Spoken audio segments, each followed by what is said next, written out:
We're here with another tech short on the fraction finder with Tim from Aerometrics. And let's just get into the fraction finder. And can we talk about the other thing first? Like Which how one? this whole thing Yeah. came to be?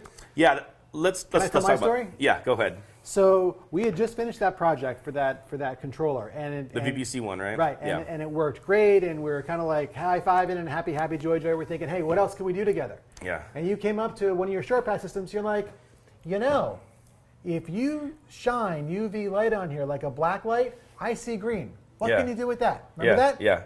We see something. We didn't know what we were seeing, Right. and what light do we really use? And that got the whole process thinking. Yeah. So I think So that whole thing Yeah. kicked off, I don't know, Elliot. So then I have a bunch of PhD friends. So they went out and did all this literature search on cannabinoids and fluorescence and UV. You know what they found? Big old nothing. Yeah. That work had not been done. It had never been done. There was something done in the 70s, and then the government squashed it, blah, blah, blah. So no work had been done about fluorescence and cannabinoids and the connection at all.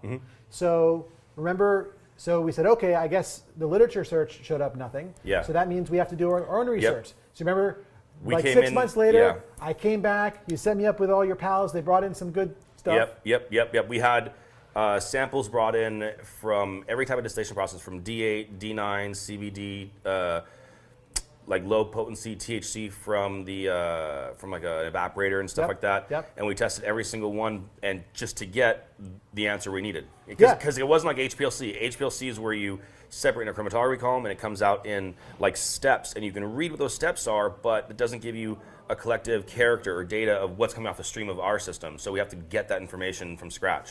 So yeah, you guys were here for a while doing that too. Yeah, and the whole problem we were trying to solve is this short path thing is not trivial. You know, it takes a craftsman to really get Yes. this done right. And how can we make it easier? The whole thing was, how can we make this easier?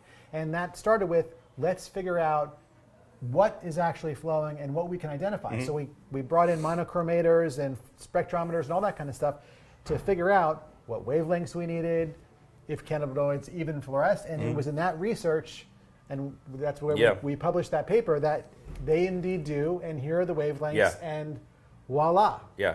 And we actually started seeing more than what we were noticing, because we were going after the first bits of the distillation was mostly people's maybe off batches or really good batches or just in betweens or in the in between fractions.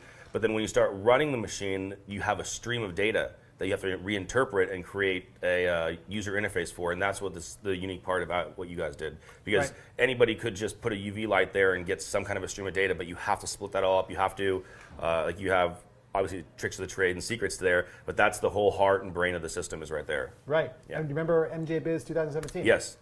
We put this on a system, and we said, this is what it's going to do.